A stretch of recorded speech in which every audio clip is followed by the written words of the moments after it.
sou a Fernanda que tava falando com você. E graças a Deus a gente conseguiu, foi a correria, a gente conseguiu marcar. Eu sou a Larissa, prazer, sou amiga da Fernanda. Prazer. Ela é do meu grupo. Posso pegar pra ver? Primeiro, a gente queria já começar do início e queria saber como que foi um pouco do período da faculdade para você.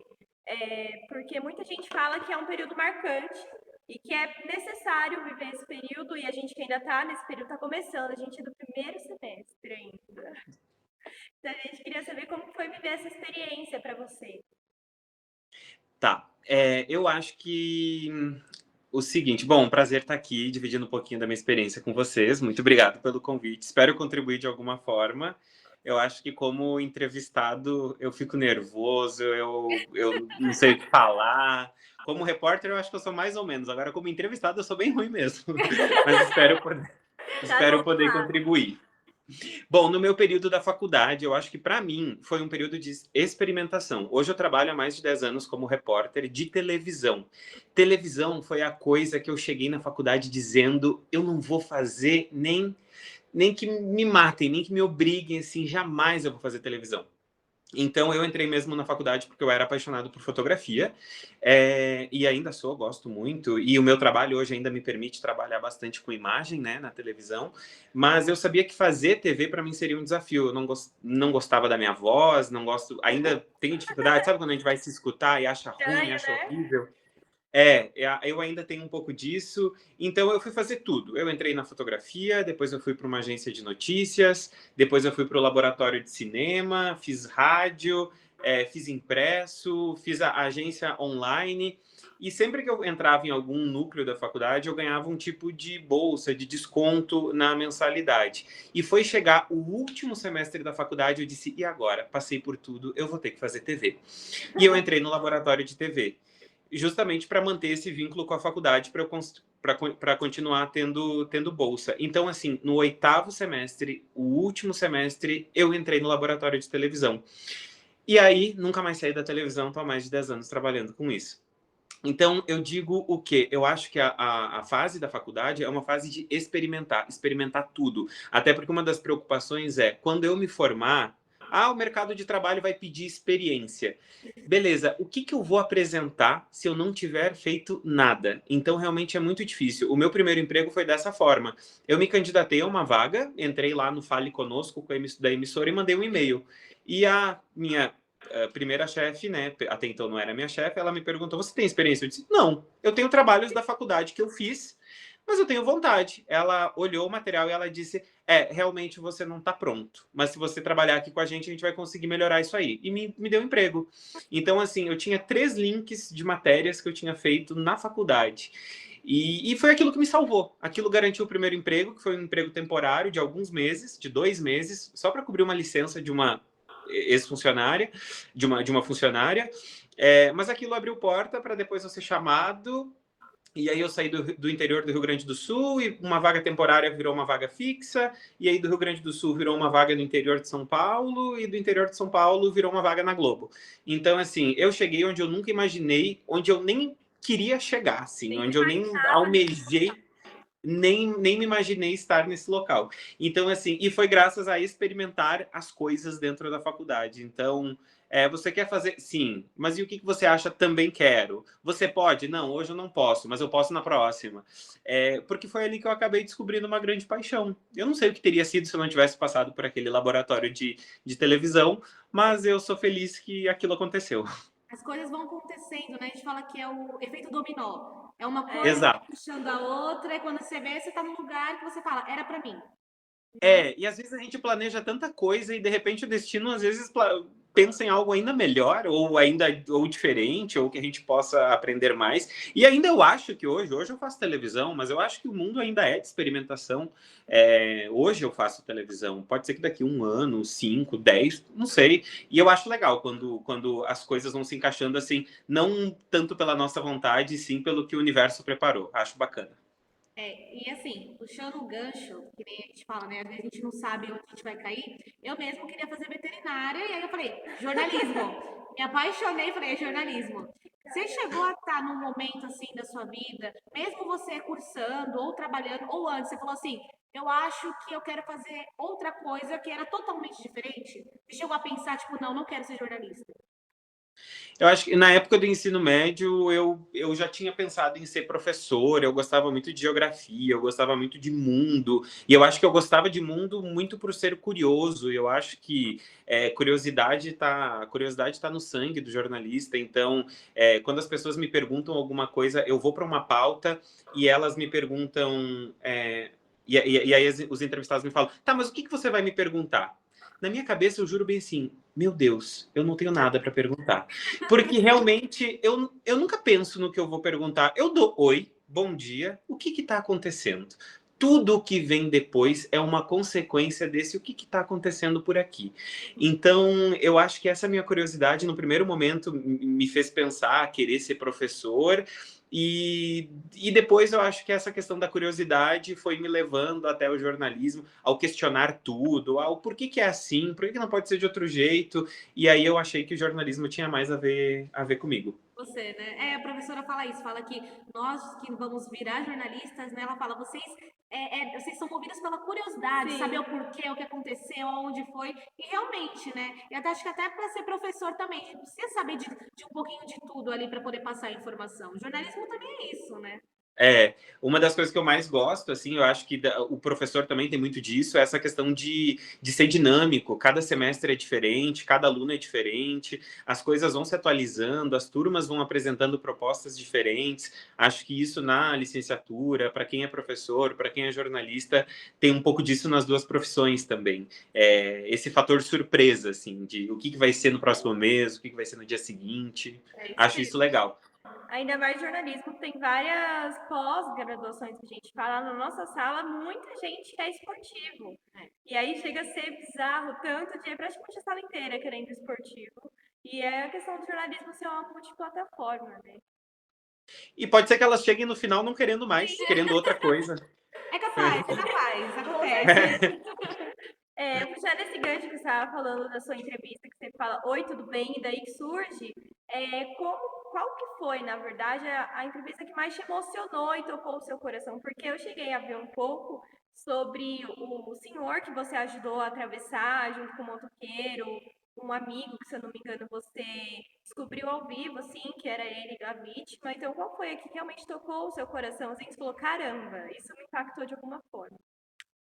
Eu acho que hoje eu vivo meio que atropelado e que todas as matérias, de alguma maneira, elas mexem comigo. Eu não gosto muito desse discurso de que, nossa, vocês têm que estar um pouco distanciados da notícia, né, para poder noticiar com imparcialidade. Eu acho que não, eu acho que o nosso olhar, a nossa voz, a nossa entonação, tudo isso transmite emoção. Como que eu vou. Às vezes a gente vai. Uma das coisas que mais me toca assim, é quando a gente vai para um lugar onde acontece um desabamento, as pessoas perdem a casa é invadida pela água, pela lama, e eu vou lá às vezes pela manhã e eu penso, cara, essa família não tem onde dormir. Essa família ela não tem o que comer porque tudo foi levado. E aí eu vou dizer que aquilo. Não, eu sou imparcial, aquilo ali não mexe comigo de jeito nenhum. Pô, eu acho que o jornalista que fala isso, ele meio que tá um pouco morto por dentro, assim.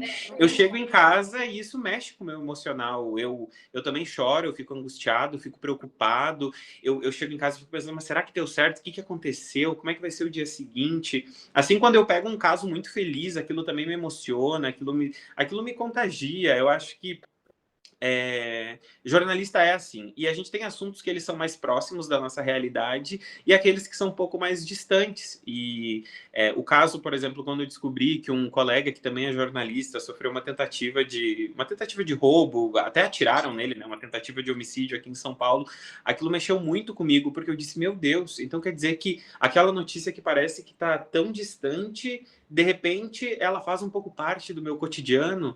Então, é muito difícil tu saber tirar o fator emoção de lado. Ah, deixa a emoção de lado e parte para a notícia. Como assim? A gente também a gente sente, a gente. Então, toda vez que alguém fala ou que eu escutava, nossa, você tem que ficar distante da notícia, eu acho isso muito complicado. Até admiro os colegas que conseguem, mas tem coisas que para mim tocam muito assim. O fato daquele senhor que a gente estava ao vivo ajudando, eu estava naquela semana, eu estava entrando no jornal às 4 horas da manhã para eu fazer o Hora 1, que começava às 4h30, eu acho que naquela época. E aí a gente estava indo por um ponto de alagamento. Eu não tinha conseguido chegar na TV porque o meu carro não passava numa área de bloqueio de tanta água. Eu dava voltas e dava voltas e eu disse, cara, eu não tenho como. Eu voltei para casa e os meus colegas me pegaram em casa porque o carro da equipe era um pouco mais alto. E a gente foi andando pela cidade e de repente a gente chegou num outro ponto de bloqueio, ali na ponte que tem o Parque do Povo ali, eu esqueci o nome da ponte, mas tem o Parque do Povo ao lado. E a gente disse, o jornal vai começar e daqui a gente não vai conseguir passar. E ali eu me posicionei, capa de chuva, guarda-chuva, água caindo no microfone, o papel que eu tinha, eu ainda era um pouco cru aqui em São Paulo, eu tinha anotado um monte de coisa, o papel estava todo borrado, eu não tinha mão para segurar o papel, e eu disse, e vai no... Seja o que Deus assim quiser. mesmo. Nisso, o apresentador estava falando, forte chuva aqui em São Paulo, e o meu colega disse, Rômulo, tem alguém atrás de você. E eu olho para trás e disse, meu Deus. E eu comecei a gritar no microfone. Eu falei, gente, não me chama, não me chama. E a gente começa a fazer um sinal assim na frente da câmera para chamar a atenção de quem está no controle. O apresentador não ia ver isso, mas quem está no controle ia conseguir ver e ele ia tirar minha câmera do ar e em outro momento eu voltaria. E eu, gente, não me chama, não me chama, não me chama, eu não sei o que fazer. E de repente, e vamos com o Rômulo Dávila, eu, ok, chamou. E agora a gente vai ter que lidar com essa situação. E aí eu comecei a falar, e eu comecei a olhar para trás, e o senhor de idade estava vindo, e eu comecei a falar, e chegou um momento que eu disse, gente, desculpa, eu não consigo mais, eu vou ter que ajudar aqui, e depois a gente volta ao vivo, e eu dou as informações da chuva, só que nesse momento de prioridade eu vou ter que tentar ajudar essa pessoa.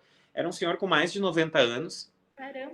ele tentou atravessar uma área de alagamento, o carro morreu, e a água começou a subir, ele não conseguiu sair de carro. Aí um motoboy que estava passando pela marginal viu aquela situação, conseguiu tirar ele de dentro do carro, só que o motoboy disse, cara, eu preciso ir embora.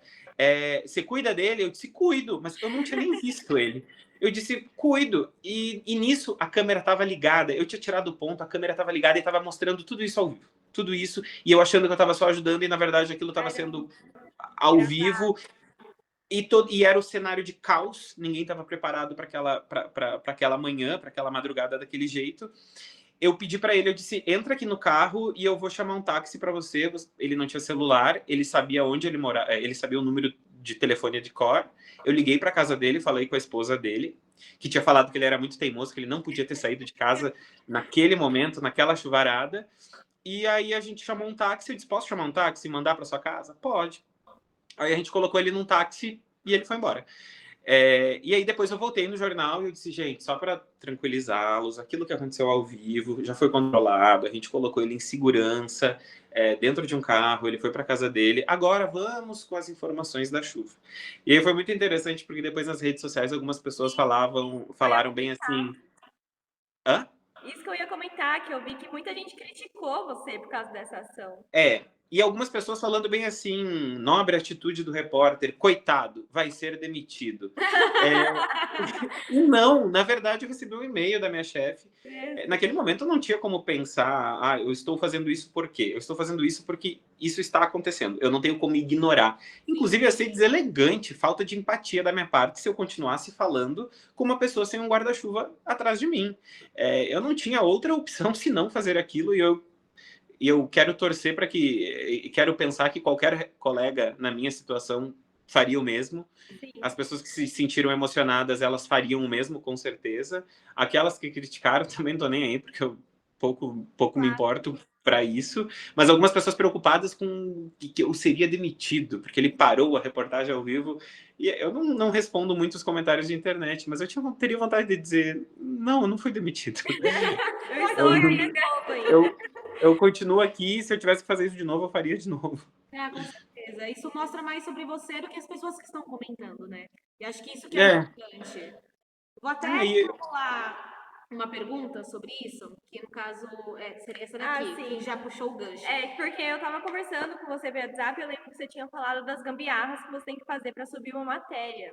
E aí eu queria saber quais são esses desafios que você enfrenta, né, todos os dias para subir uma matéria no ar ou até mesmo na rua, como você já comentou agora um pouco.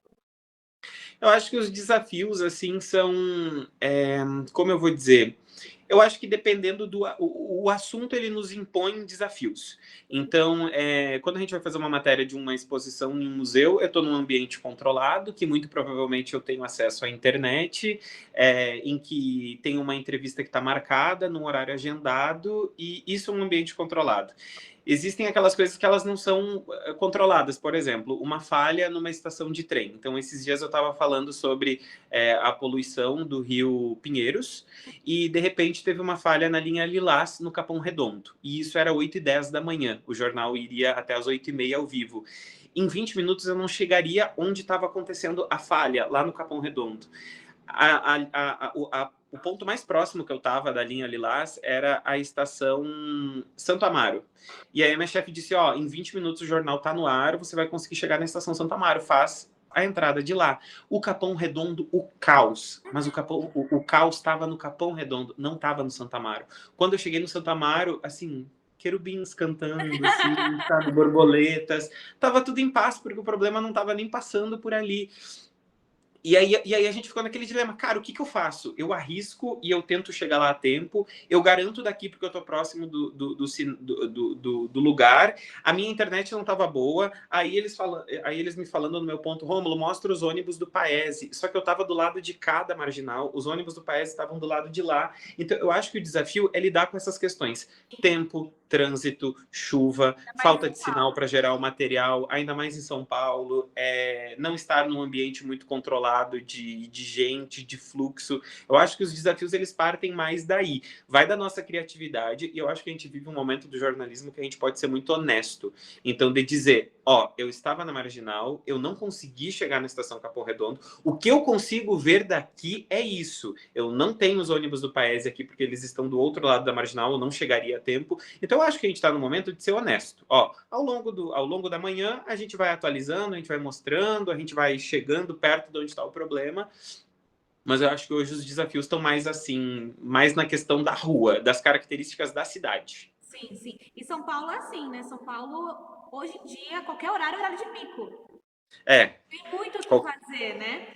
Aí eu até queria saber o seguinte, né, que você está muito tempo no ramo, chegou um momento que você falou assim, não é mais para mim, alguma situação emocional, ou que alguma notícia, né, que a gente estava conversando sobre o senhor, sobre o seu colega de trabalho, alguma notícia que te deixou de um jeito assim, abalado, muito abalado, ou que você falou assim, gente, não é mais para mim, eu não consigo dar continuidade, porque o jornalismo, como você disse, a gente tenta ser imparcial, mas não tem como a gente não se afetar com as coisas que acontecem, né? Eu acho que esse pensamento ele pode vir em qualquer profissão, assim, eu acho que é muito normal as pessoas repensarem a vida, repensarem a carreira. Eu não vou dizer que isso não acontece comigo, que eu sou 100% feliz o tempo inteiro. Não, muitas vezes não. Eu acho que a gente absorve muito o problema das outras pessoas. Então, é muito comum eu receber mensagem nas minhas redes sociais, por exemplo, das pessoas dizendo, elas não dão nem bom dia, nem boa tarde. Oi, estou sem luz.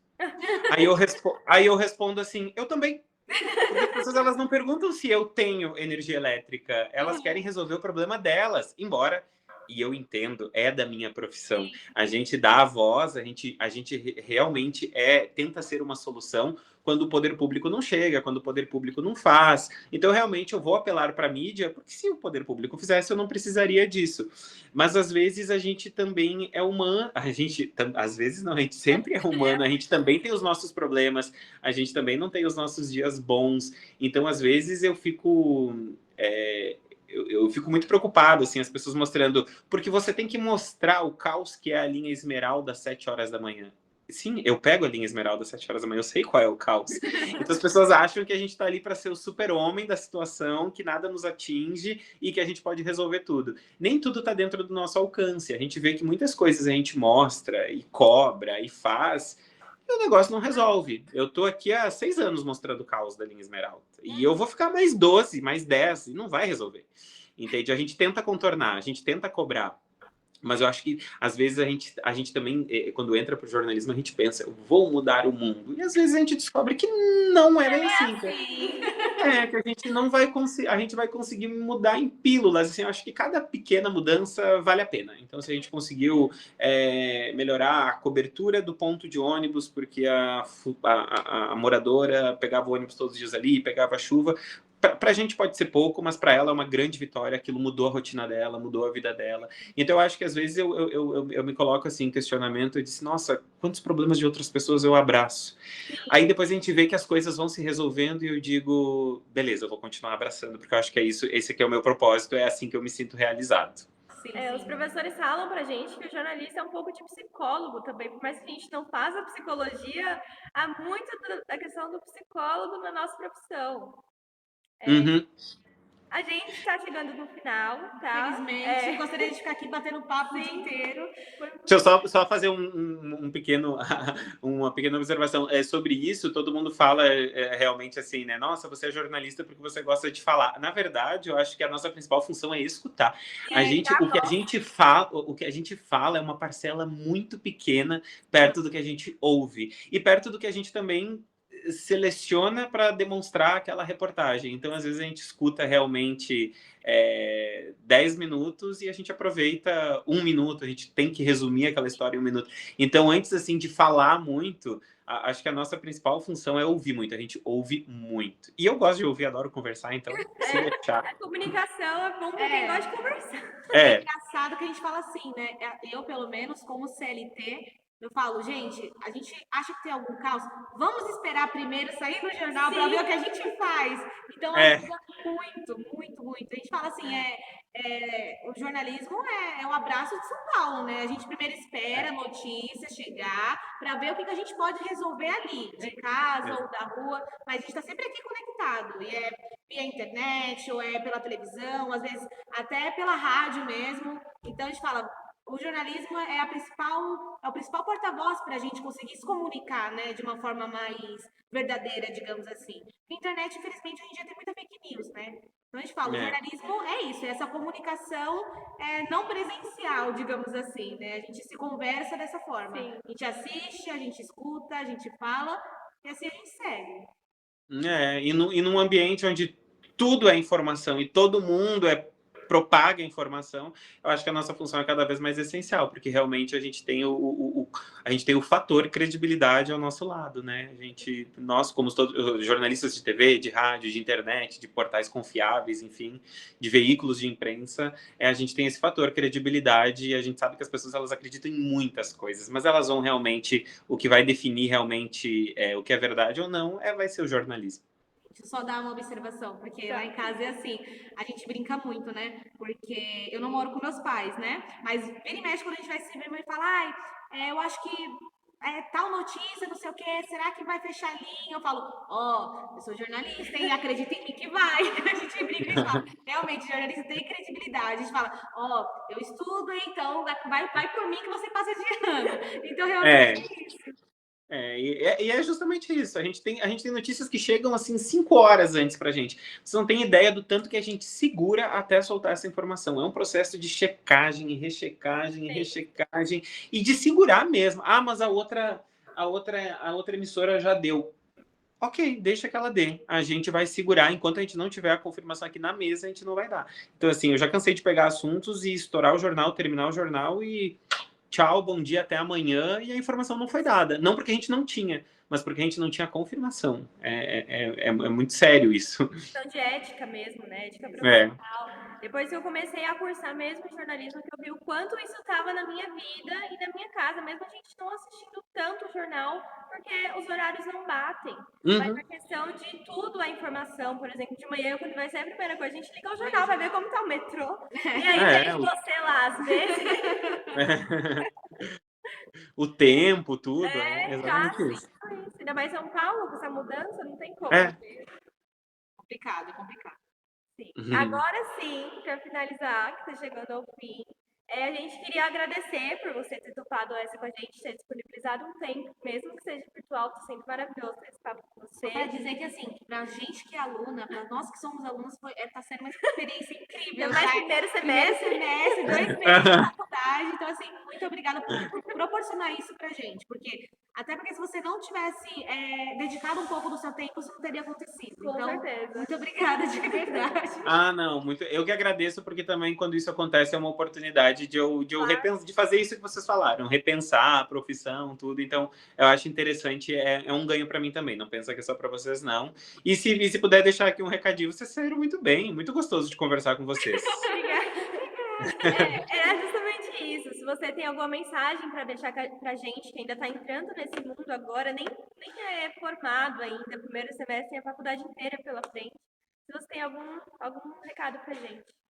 Eu acho que para finalizar, eu acho que fica um pouco parecido com o que eu falei no início. Se permitam experimentar, se permitam fazer coisas diferentes. O jornalismo ele tem um campo muito maior do que a gente imagina. Então, não se limitem a uma coisa que vocês gostam, que vocês não gostam, porque talvez aproveitem todas as oportunidades que vão surgindo pela frente, porque eu acho que isso é que vai definir o jornalista que vocês serão lá no futuro, quando se formar. Toda oportunidade é válida, todo pequeno passo é alguma coisa, vai guardando porque isso vai ser importante. Ah, mas não ficou bom, não interessa, guarda, não vai estar bom. A gente está 10 anos na profissão e a gente ainda acha que pode melhorar, então experimentem, tentem, refaçam, deem luz para histórias que vocês vão descobrindo pelo caminho, deixem essa coisa da curiosidade sempre falar mais alto, que eu acho que o caminho, que eu acho que é por aí.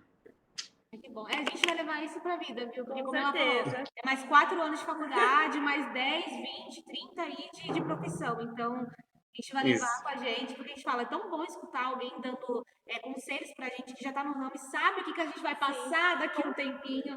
Porque hoje em dia é muito, não, larga isso, faz outra coisa. E é muito Já foi muito isso. criticada falando que jornalismo não dava dinheiro. As Como pessoas. se a vida se resumisse a isso também, né? Nossa, a Pois gente não pode só pensar nisso, né? Lógico que a gente quer Claro. uma remuneração, mas é isso que você falou, a experiência de vida conta bem mais, né? E o que a gente vai proporcionar para as outras pessoas também, né? Espero que a gente consiga. Com certeza. Vão conseguir sim. Vão conseguir sim. Obrigado pela oportunidade e contem comigo no que precisar aí nesse caminho.